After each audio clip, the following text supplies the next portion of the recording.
Muy buenas, soy Víctor Ortega. Bienvenidos a un nuevo capítulo del curso de Mediciones y Presupuestos BIM con Presto y Costit. En el capítulo anterior nos centrábamos en cómo medir los muros de nuestro proyecto y en este vídeo vamos a hacer lo mismo pero con los suelos. Veremos que hay suelos que los podremos medir por su tipo de Revit y lo haremos a través de tablas de planificación de suelos, pero también habrá suelos que necesitemos medirlos por sus materiales. Y para eso necesitaremos aprender a manejar con soltura las tablas de cómputo de materiales de suelos. También veremos los inconvenientes de usar la herramienta pintura en los suelos. Y muy importante, vamos a aprender a modelar correctamente las uniones de los muros y los suelos, para tener unas mediciones de suelos precisas. Para terminar, aprenderemos a usar dos herramientas de Revit, la de agujero y hueco vertical, muy útiles cuando queramos hacer rápidamente aperturas en varios forjados y techos y que se nos descuenten correctamente esos huecos en las mediciones. Venga, vamos a ello.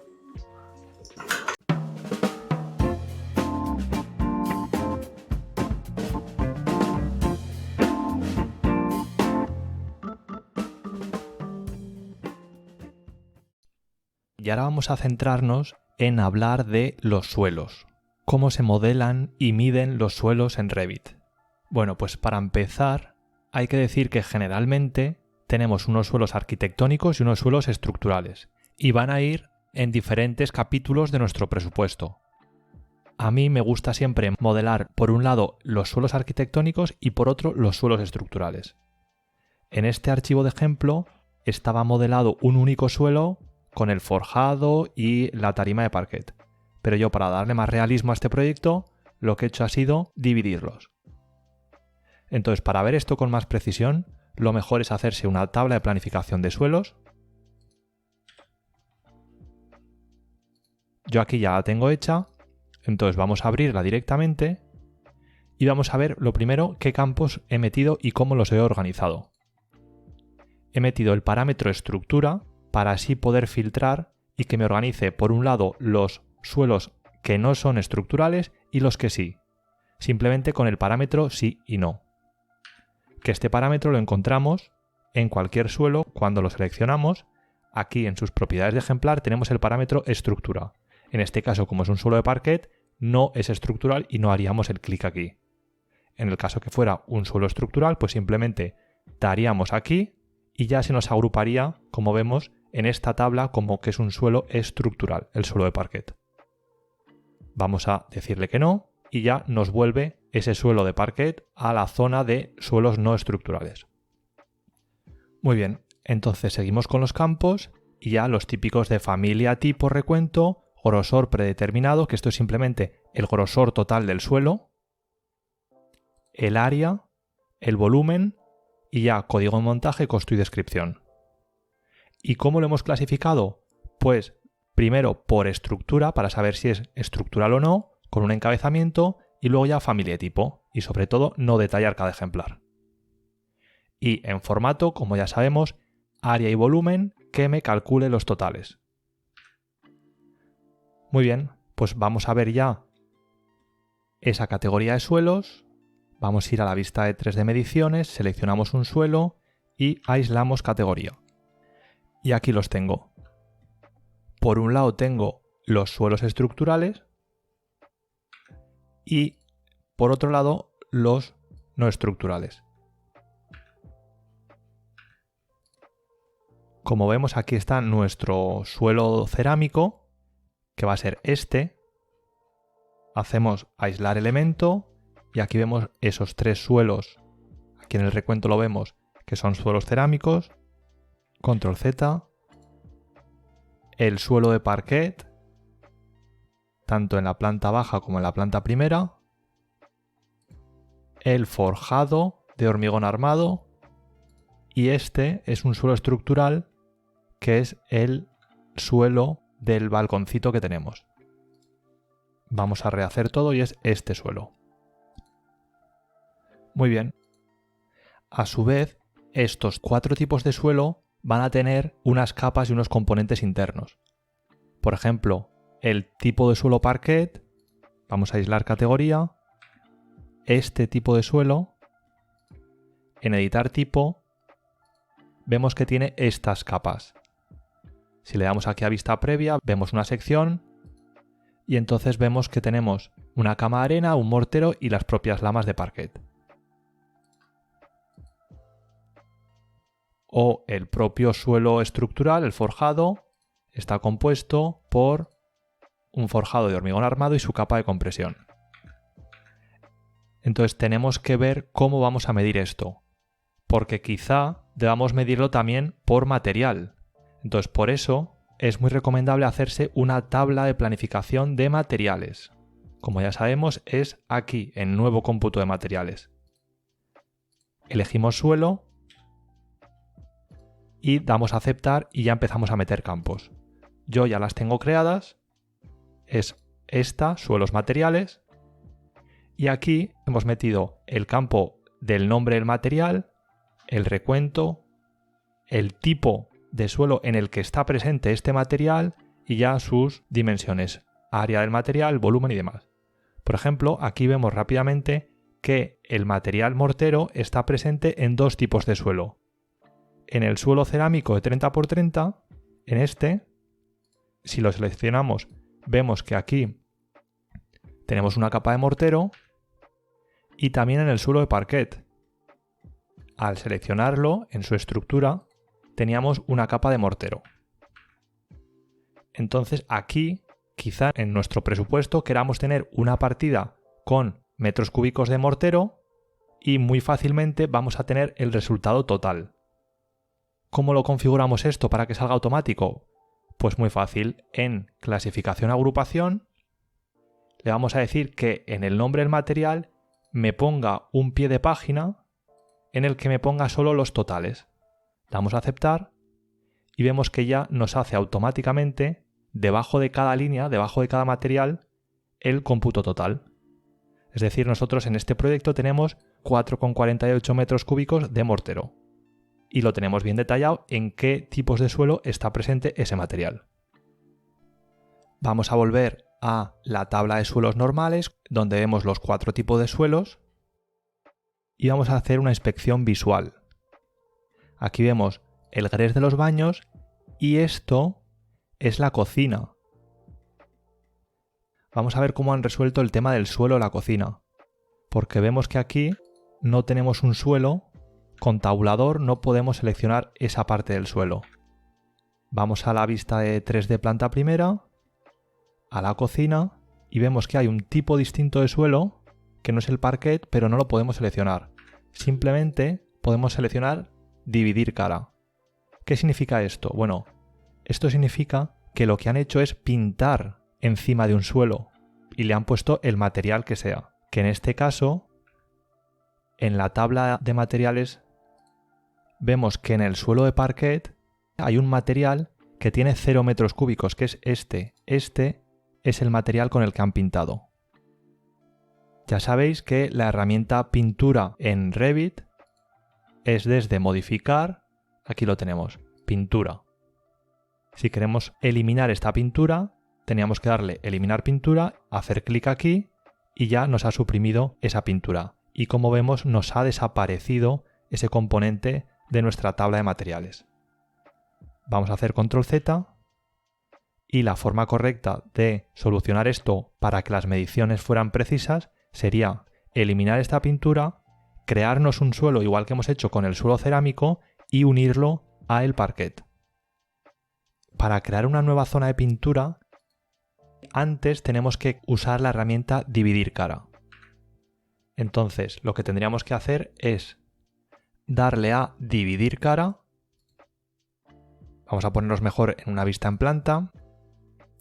Elegimos un suelo que queremos dividir, por ejemplo, este suelo de parquet, y ahora ya hacemos el contorno de la zona que queremos pintar. Pues ya tenemos la zona dividida, como vemos aquí, y ahora ya sí que podríamos pintar. Con la herramienta pintura, elegimos el material con el que queremos pintar, por ejemplo, White Paint, y ahora ya simplemente hacemos clic encima de la superficie y ya lo tenemos pintado. Y ahora ya en nuestra tabla de materiales, aquí lo tenemos. Ese nuevo material con 0 metros cúbicos que nos está indicando que es la pintura. Para eliminarlo, lo seleccionamos, dividir cara y ya suprimir. Y aquí lo mismo. Seleccionamos dividir cara y suprimir. Y ya lo tenemos. Entonces, a mí me gusta tener de suelo siempre la tabla de planificación normal, en la que veamos los suelos estructurales y los arquitectónicos y qué tipos de suelos tenemos. En este proyecto simplemente tenemos 4 tipos de suelo. Y luego sus materiales. Y me gusta tener una tabla para ver todos los materiales que tengo en mi proyecto y en qué tipos de suelo está presente. Y luego una segunda tabla de materiales en el que simplemente lo clasifico por tipo y nombre del material. Y de esta forma voy a tener los 4 tipos de suelo que tengo y todos los componentes de cada uno de esos tipos. El tipo de suelo, que es el forjado, tiene 2 componentes, una capa de compresión y el propio hormigón armado. El suelo cerámico tiene una capa de mortero y la propia baldosa cerámica. Y el suelo de parquet, pues estos 3 componentes. Y cada uno vamos a tener aquí sus metros cuadrados y sus metros cúbicos. Muy bien, pues vamos a volver a hacer esa inspección visual de los suelos. Y aparte aquí vemos una cosa extraña, que es un recorte en este suelo. Y este recorte es como tendría que estar hecho toda nuestra planta. Es decir, aquí le hemos quitado el volumen del muro.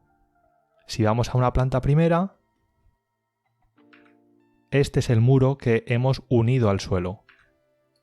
Vamos a ir a la vista 3D de caja de sección y vemos que es este muro que, como vemos, lo tenemos unido a este suelo, porque este muro de pladur va a llegar hasta el forjado y el suelo de parquet se pondrá a posteriori, después de tener ya estos muros. Entonces, si yo oculto este muro, veo que sí que se me ha hecho ese quiebro y este trozo de suelo se va a medir bien. Pero vamos a ver que, por ejemplo, este suelo de aquí no está bien unido. Hacemos un cuadro de selección y vemos que este muro no está cortando este suelo. Por eso no vemos ese quiebro. Entonces tenemos que hacer las uniones de todos estos muros con el suelo, si queremos tener las mediciones precisas y que nos descuente esos metros cuadrados de parquet. Muy bien. Ahora vamos a ver el tema de las uniones de los muros y los suelos y cómo se tienen que hacer correctamente para tener unas mediciones precisas. Si cojo este muro y lo oculto de esta vista, veo que no estaba unido al parquet, no se ha hecho ningún recorte. Esto en principio denota que está mal modelado. Si yo ahora voy a esta sección, que se ve el muro y el suelo, y la abro, vemos que este muro nace en la cara alta del parquet. Y eso no debería ser así. Vamos a ver esta vista seccionada, que la tengo aquí ya preparada. Este es nuestro muro, y aquí vemos que tenemos primero un suelo estructural, un forjado de hormigón armado, con una capa de 20 centímetros de hormigón armado y su capa de compresión, y luego encima tengo otro tipo de suelo que lo he llamado suelo de parquet, que tiene pues 3 capas, una cama arena, un mortero y el propio suelo de parquet. En el archivo de ejemplo venía un único suelo en el que tenía el forjado y el parquet. Yo los he dividido en 2 para que sea un poco más completo y se asemeje más a la realidad de los modelos, porque generalmente siempre modelamos primero el suelo estructural y luego encima el suelo arquitectónico. Entonces, como decimos, este muro de pladur queremos que nazca en la cara alta del forjado, es decir, aquí, encima de la capa de compresión. Y lo que es el suelo arquitectónico tendría que recortarse, porque este parquet se va a poner después de que hagamos los muros de pladur. Entonces, ¿cómo consigo yo que me haga este recorte? Pues con la herramienta unir. Muy sencillo. Damos a modificar, unir y le decimos que me una el suelo con el muro. Y vemos que nos hace una unión un tanto extraña, que no es extraña, que es simplemente de acorde a la prioridad de las capas del suelo y del muro. Ya sabéis que aquí, en la estructura de los suelos y los muros, viene entre corchetes un número, que siempre el 1 es la estructura y va incrementándose hasta las capas de acabado, y en las uniones entre suelos y muros, la capa que tenga el corchete 1 del suelo llega hasta la capa del corchete 1 del muro, y así sucesivamente. Entonces, ahora mismo yo no quiero esto, yo quiero que lleguen todas sus capas hasta donde yo le he dicho, hasta la cara alta de la capa de compresión. Entonces simplemente tendríamos que darle a unir, cambiar orden de unión, volvemos a decirle entre este y vemos que ya llega hasta donde yo quería, hasta donde yo le he dicho. Y ahora ya, si oculto este muro, veo que me ha hecho perfectamente el recorte que necesitaba en el suelo de parquet. Y en la vista 3D lo mismo, oculto este muro y vemos que ya me ha hecho el quiebro. Y por supuesto estas mediciones ya son correctas. Fijaros, este suelo de parquet, una vez hecho el recorte, tiene de área 115,046 y si yo suprimo este muro, ya el área pasa a ser 115,73. Antes era con 46, es decir, sí que me ha tenido en cuenta ese recorte del suelo y me lo ha descontado de sus mediciones. Vamos a hacer control Z. Y ahora, ¿cómo lo haríamos si yo quisiera llevar este muro no hasta la capa de compresión, sino hasta esta capa de aquí abajo? Bueno, pues lo primero, vamos a llevarlo hacia afuera, separamos los elementos y ahora ya lo arrastramos hasta donde queremos, por ejemplo, aquí. Y ahora, ¿qué pasa? Que como este muro atraviesa todo este suelo arquitectónico y luego además también atraviesa el comienzo del suelo estructural, tenemos que hacer dos uniones. Primero de este muro con el suelo arquitectónico y luego de este muro con el suelo estructural.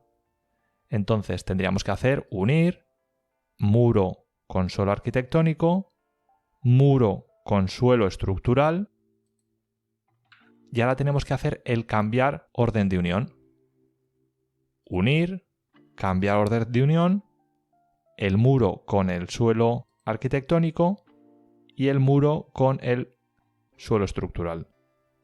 Y ahora ya sí, si yo oculto este muro, vemos que me hace el quiebro perfecto. Y en la vista 3D, si lo oculto, me hace el quiebro perfectamente. Ya no solo al suelo arquitectónico, sino también a esta primera capa del suelo estructural. Volvemos atrás. Y esto funciona no solo con capas, sino en cualquier punto del suelo. Es decir, si yo por algún casual necesitara que este muro bajara hasta aquí, hasta este punto, pues lo haría sin ningún problema. Vuelvo a separar todos. Lo llevo hasta donde yo quiera. Nunca recomiendo darle a enlazar, pase y seleccionar, porque te hace las uniones según el criterio de importancia que le hayas dado a cada capa. Yo lo que recomiendo siempre es utilizar la flechita de aquí, que es lo mismo que darle un valor aquí al desfase de base. Es decir, si tenemos que bajar muchos muros a la vez, en vez de ir uno en uno como aquí, seleccionaríamos todos los muros y le daríamos aquí el desfase de base. Hasta aquí. Y ahora simplemente haría unir el muro con el suelo estructural. Cambio su unión. Y ahora uno el muro con el suelo arquitectónico. Y cambio su unión. Ya lo tengo. Y ahora ya si lo oculto, veo que me hace el quiebro perfectamente. Muy bien. Bueno, pues os recomiendo que hagáis varias probatinas de uniones de suelos y muros, porque es muy conveniente controlar esta herramienta de unir si queremos tener unas mediciones de suelos y muros lo más precisas posibles. Otro recurso importante para las aperturas de los suelos es usar la herramienta de agujero. Aquí en arquitectura, esta herramienta lo que nos va a permitir es hacer un contorno en una vista en planta y nos recortará todo nuestro edificio. El mejor ejemplo es el típico ascensor que lo modelamos, y para que ese ascensor corte todos los niveles y corte todos los suelos hay que usar la herramienta agujero. Vamos a hacer un ejemplo. Vamos a decirle que, por ejemplo, aquí teníamos un ascensor. Damos a finalizar. Vamos a seleccionarlo. Cuadro de selección. Y vamos a ampliar esto un poco para verlo bien. Y aquí lo vemos.